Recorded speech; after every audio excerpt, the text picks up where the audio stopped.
ಎಲ್ಲರಿಗೂ ನಮಸ್ತೆ. ಇವತ್ತು ಮೊಳಕೆ ಕಟ್ಟಿರುವಂತಹ ಹುರುಳಿಕಾಳನ್ನ ಉಪ್ಸಾಂಬಾರು ಹೆಂಗೆ ಮಾಡೋದು ಅಂತ ತೋರಿಸ್ಕೊಡ್ತಾ ಇದ್ದೀನಿ. ಒಂದ್ಸಲ ಮಾಡಿ ನೋಡಿ, ತುಂಬ ಚೆನ್ನಾಗಿರುತ್ತೆ, ಸ್ವಲ್ಪ ಡಿಫ್ರೆಂಟ್ ಆಗಿರುತ್ತೆ. ಅದಕ್ಕೆ ಮೊಳಕೆ ಕಟ್ಟಿರುವಂತಹ ಹುರುಳಿಕಾಳು ಬೇಕು, ಬೇರೆ ಯಾವುದೇ ಕಾಳನ್ನು ಮಿಕ್ಸ್ ಮಾಡಿ ಕಟ್ಕೋಬೇಡಿ. ಜೊತೆಗೆ 1 ರಿಂದ 2 ಕಟ್ಟು ಉಪ್ಸಾಂಬಾರು ಸೊಪ್ಪು ಬೇಕು. ನೀವು ಹಳ್ಳಿಯಲ್ಲಿರೋರು ನನ್ನ ಚಾನಲ್ನ ನೋಡ್ತಾ ಇದ್ದರೆ ನಂಗೆ ತುಂಬ ಖುಷಿ ಆಗುತ್ತೆ, ಯಾಕೆಂದರೆ ನಿಮಗೆ ಗದ್ದೆಯಲ್ಲಿ ಸಿಗುತ್ತೆ, ಆ ಸೊಪ್ಪನ್ನೇ ತಂದು ಹಾಕೋಬೋದು. ಹಳ್ಳಿಯವ್ರು ಮಾಡೋಷ್ಟು ಚೆನ್ನಾಗಿ ಉಪ್ಸಾರು ನಂಗೆ ಮಾಡೋಕ್ಕೆ ಬರದೇ ಇದ್ದರೂ ಸ್ವಲ್ಪ ಮಟ್ಟಿಗೆ ರುಚಿಯಾಗಿ ಶುಚಿಯಾಗಿ ಉಪ್ಸಾರನ್ನ ಖಂಡಿತವಾಗ್ಲೂ ನಾನು ಮಾಡ್ತೀನಿ. ಹೀಗೆ ಸೊಪ್ಪು ಬೇಕು ಮತ್ತು ಮೊಳಕೆ ಕಟ್ಟಿರುವಂಥ ಹುರುಳಿಕಾಳು ಬೇಕು. ನಾನು ಮೊಳಕೆ ಕಾಳುಗಳನ್ನು ಯಾವತ್ತೂ ಕುಕ್ಕರಲ್ಲಿ ಬೇಯಿಸಲ್ಲ, ಈ ರೀತಿ ಪಾತ್ರೆಯಲ್ಲಿ ಬೇಯಿಸ್ತೀನಿ. ನೀವು ಇನ್ ಕೇಸ್ ಕುಕ್ಕರಲ್ಲಿ ಮಾಡೋರಾದರೆ ಕೇವಲ 1 ವಿಷಲ್ನ ಹೊಡೆಸಿ, ಅದು ಚೆನ್ನಾಗಿ ಬೇಯುತ್ತೆ. ಸೊಪ್ಪನ್ನು ಹಾಕ್ಬಿಟ್ಟು ಮತ್ತೆ ಮುಚ್ಚಳ ಮುಚ್ಚಿ ಕೂಗಿಸ್ಬೇಡಿ. ಹಾಗೆ ಸೊಪ್ಪನ್ನು ಹಾಕಿ 1-2 ಕುದಿ ಬರೋ ಥರ ಮಾಡಿ ಆಫ್ ಮಾಡಿ.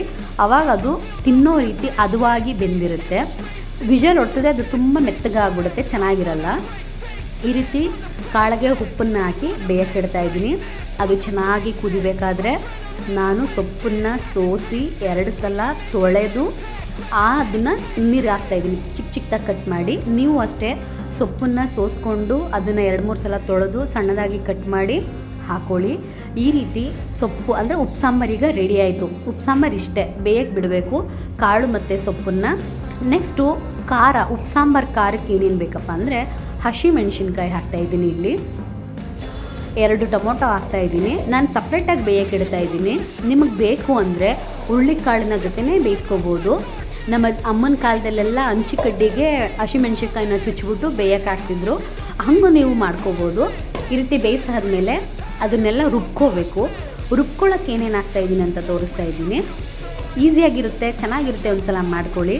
ಟೊಮೊಟೊ ಹಾಕ್ತೆ, ಸಿಪ್ಪೆನ ಬಿಚ್ಚಿ. ನೆಕ್ಸ್ಟು ಹಸಿಮೆಣ್ಸಿನ್ಕಾಯಿನ ಹಾಕ್ತಾಯಿದ್ದೀನಿ, ಸ್ವಲ್ಪ ಕೊತ್ತಂಬರಿ ಸೊಪ್ಪನ್ನ ಹಾಕ್ತಾಯಿದ್ದೀನಿ, ಸ್ವಲ್ಪ ಕಾಯಿ, ತೆಂಗಿನಕಾಯಿ ಹಾಕ್ತಾಯಿದ್ದೀನಿ, ಕರಿಬೇವು, ಹಸಿ ಕರಿಬೇವಿದ್ರೆ ಚೆನ್ನಾಗಿರುತ್ತೆ. ಇಲ್ಲಿ ಸ್ವಲ್ಪ ಒಣಗೋಗ್ಬಿಟ್ಟಿದೆ. ನೆಕ್ಸ್ಟ್ ಹುಣಸೆಹಣ್ಣು, ಸ್ವಲ್ಪ ಪ್ರಮಾಣದಲ್ಲಿ ಹುಣಸೆಹಣ್ಣನ್ನು ಹಾಕ್ತಾಯಿದ್ದೀನಿ, ಜೀರಿಗೆ, ಮೆಣಸು ಮತ್ತು ಉಪ್ಪು ಹಾಕ್ತಾಯಿದ್ದೀನಿ. ನಿಮಗೆ ಹುಚ್ಚೆಳ್ಳು ಬೇಕು ಅಂದರೆ ಹುರಿದು ಹಾಕ್ಕೊಳ್ಳಿ. ಇದು ಬೆಳ್ಳುಳ್ಳಿನ ಹಾಕ್ತಾಯಿದ್ದೀನಿ, ನಾನು ಇಲ್ಲಿ ಹುಚ್ಚೆಳ್ಳನ್ನು ಹಾಕ್ಕೊಂಡಿಲ್ಲ, ನೀವು ಹಾಕ್ಕೋಬೋದು. ಈ ರೀತಿ ರುಬ್ಬಾದ ಮೇಲೆ ಬೆಂದಿರುವಂತಹ ಕಾಳು ಮತ್ತು ಸೊಪ್ಪು ಎರಡನ್ನೂ ಹಾಕಿ ಮತ್ತೆ ಇನ್ನೊಂದು ಸಲ ಗ್ರೈಂಡ್ ಮಾಡ್ಕೊಳ್ಳಿ. ಆ ಗ್ರೈಂಡ್ ಮಾಡ್ಕೊಂಡಿದ್ದನ್ನು ಪಾತ್ರೆಯಲ್ಲಿ ಸ್ವಲ್ಪ ಎಣ್ಣೆ, ಸಾಸಿವೆ ಹಾಕಿ ಆ ಒಂದು ಮಿಶ್ರಣಕ್ಕೆ ನಾವು ಉಪ್ಸಾಂಬಾರು ಖಾರ ಏನಿದೆ ಆ ಖಾರವನ್ನು ಹಾಕಬೇಕು. ಸ್ವಲ್ಪ ಹಸಿ ವಾಸನೆ ಹೋಗೋ ತನಕ ನೀಟಾಗಿ ಫ್ರೈ ಮಾಡಬೇಕು. ಆ ರೀತಿ ನೀಟಾಗಿ ನೋಡಿ, ಅಲ್ಲಿ ಕುದೀತಾ ಇದೆಯಲ್ಲ ನೋಡಿ, ಆ ರೀತಿ ಸ್ವಲ್ಪ ಕುದಿ ಬರಬೇಕು ಖಾರ. ಆವಾಗ ಅದ್ರದ್ದು ಹಸಿ ವಾಸನೆ ಎಲ್ಲ ಹೋಗುತ್ತೆ. ನಾನು ಆಲ್ರೆಡಿ ಬೇಯಿಸಿಟ್ಕೊಂಡಿದ್ದಂತಹ ಸೊಪ್ಪು ಮತ್ತು ಕಾಳಿನ ನೀರದು ಉಪ್ಸಾಂಬಾರು. ದಯಮಾಡಿ ಹೊಸ್ದಾಗಿ ಅಡುಗೆ ಮಾಡ್ತಿರೋರು ಈ ರೀತಿ ಸಾಹಸ ಎಲ್ಲ ಮಾಡಬೇಡಿ. ನೀವೇ ಅದನ್ನು ಬೇರೆ ಕಡೆ ಸೋಸ್ಕೊಂಡು ಆಮೇಲೆ ಈ ಪಾತ್ರೆಗೆ ಹಾಕಿ. ನನಗೆ ಅಡುಗೆ ಮಾಡೋ ಅಭ್ಯಾಸ ಇರೋದ್ರಿಂದ ನಾನು ಹಾಗೆ ಅದನ್ನು ಸೋಸಿದ್ದೀನಿ. ದಯವಿಟ್ಟು ನೀವು ಆ ರೀತಿ ಮಾಡಬೇಡಿ. ಈ ರೀತಿ ಉಪ್ಸಾಂಬಾರಿಗೆ ರೆಡಿ ಆಗುತ್ತೆ. ನೀರು ಆ ಉಪ್ಸಾಂಬಾರೆಲ್ಲ ಹಾಕಿದ್ಮೇಲೆ ಅಲ್ಲಿ ಖಾರ ಮಿಕ್ಸ್ ಮಾಡಿರೋದಿದೆ, ಸ್ವಲ್ಪ ಒಗ್ಗರಣೆ ಮಾಡಿದ್ದೀನಿ, ಎಣ್ಣೆ ಹಾಕಿ ಉಪ್ಸಾರನ್ನು ಹಾಕಿದ್ದೀನಿ. ಈ ರೀತಿ ಆ ಉಪ್ಸಾರು ರೆಡಿ ಆಗುತ್ತೆ. ಅದನ್ನು ಕುದಿಯೋಕ್ಕೆ ಬಿಡಬೇಕು. ಅದು ಚೆನ್ನಾಗಿ ಕುದಿಯುತ್ತೆ. ಉಪ್ಪು ಹಾಕಿ ಅದನ್ನು ಕುದಿಯೋಕ್ಕೆ ಬಿಡಿ. ನೆಕ್ಸ್ಟ್ ಇವಾಗ ಉಪ್ಸಾಂಬಾರು ಸೊಪ್ಪಿನ ಒಗ್ಗರಣೆ, ಸ್ವಲ್ಪ ಸಾಸಿವೆ ಹಾಕಿ, ಈರುಳ್ಳಿ ಹಾಕಿ,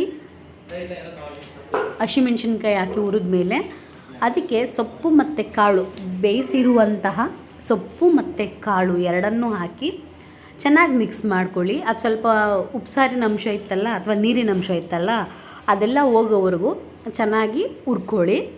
ಈಗ ನಿಮ್ಗೆ ಬೇಕು ಅಂದರೆ ಹಸಿ ತೆಂಗಿನಕಾಯಿನ ತುರಿದ್ಬಿಟ್ಟು ಹಾಕೋಬೋದು, ಅದು ಒಳ್ಳೆ ಟೇಸ್ಟ್ ಇರುತ್ತೆ. ನಾನಿಲ್ಲಿ ಹಾಕಿಲ್ಲ. ನೆಕ್ಸ್ಟು ಈ ರೀತಿ ನೋಡಿ